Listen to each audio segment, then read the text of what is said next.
இதில் கூட vitamin C உடல் வலி, தலைவலி, பல், எலும்பு உறுதி பெற உதவுது பச்சை பட்டாணி சாப்பிடும்போது. அதே மாதிரி விட்டமின் ஏ இருக்கிறதுனால கண் பார்வை திறனுக்கு ரொம்ப ரொம்ப நல்லது. பச்சை பட்டாணி வந்து அடிக்கடி சாப்பாடு சாப்பிடும்போது குடலில் வந்து நல்ல பாக்டீரியா அதிகரித்து குடல் ஆரோக்கியத்துக்கு உதவுது. குடலில் நல்ல பாக்டீரியா உற்பத்தியானால் தான் இருந்தால் தான் செரிமானத்திறன் மேம்படும். குடலின் ஆரோக்கியத்துக்கு ரொம்ப ரொம்ப நல்லது இந்த பச்சை பட்டாணி. இந்த பச்சை பட்டாணி சாப்பிடும்போது மன இறுக்கம், மன அழுத்தம், ஸ்ட்ரெஸ் எல்லாமே குறைஞ்சி மைண்ட் ரிலாக்ஸாக இருக்கும். இந்த பச்சை பட்டாணியில் பொட்டாசியம் அதிகம் இருக்கிறதுனால ஹை பிளட் ப்ரெஷரை கண்ட்ரோல் பண்ணி ரத்த ஓட்டத்தை சீராக்கும்,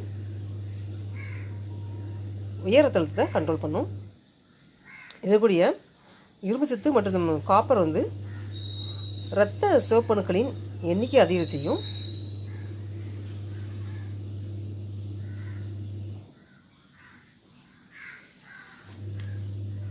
இந்த பட்டாணி கூடிய விட்டமின் B3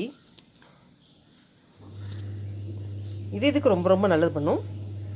அதே மாதிரி இந்த பட்டாணி கூடிய ஆன்டி ஆக்சிடென்ட் உடம்புக்கு ரொம்ப ரொம்ப ஹெல்ப் பண்ணுது. உடலில் வந்து இரத்த குழாயில் தேவையில்லாத கெட்ட கொழுப்பு சேர்றதை தடுக்குது. முளைக்க வச்ச பச்சை பட்டாணி குருமா. பச்சை பட்டாணி நம்ம எப்படி சமையல் பண்ணி சாப்பிட்ணும்னா ஊற வச்சு தான் சாப்பிட்ணும், ஊற வச்சு வேக வச்சு சாப்பிட்ணும். ஏன்னா வந்து இந்த பச்சை பட்டாணியில் உள்ள சத்தில் வந்து 1/3 தான் வந்து காஞ்ச பட்டாணியில் இருக்கும். ஸோ நம்ம வந்து முழு பங்கு நம்மளுக்கு வந்து முழு பங்கு சத்து நம்மளுக்கு கிடைக்கணும்னா பட்டாணியை வந்து பச்சை பட்டாணியை வந்து ஊற வச்சு தான் சமையல் பண்ணி சாப்பிட்ணும். ஃப்ரெஷ்ஷாக வந்து பச்சையாக உள்ள தோலை உரிச்சு சாப்பிடும் பார்த்திங்கன்னா அந்த மாதிரி பச்சை பட்டாணி கிடைச்சாலும் ரொம்ப ரொம்ப நல்லது தான். அதே சத்துக்கள் அப்படியே கிடைக்கும்.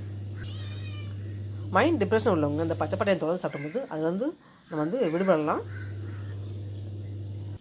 பச்சை பட்டாணியில் பாஸ்பரஸ் அதிகம் இருக்கிறதுனால இந்த வெண்டைக்காய் வந்து இருக்கக்கூடிய சத்துக்களோட வெண்டைக்காயோட 3 மடங்கு அதிகமான சத்து பாஸ்பரஸ் வந்து இந்த பச்சை பட்டாணியில் இருக்குது.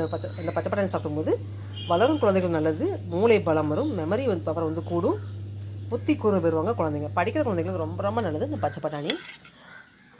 வெண்டைக்காயை சாப்பிடும்போது அது வந்து 3 மடங்கு சத்து கிடைக்கும் பார்த்தீங்களா, அந்த மாதிரி அதிக சத்து தரக்கூடியது இந்த பச்சை பட்டாணி.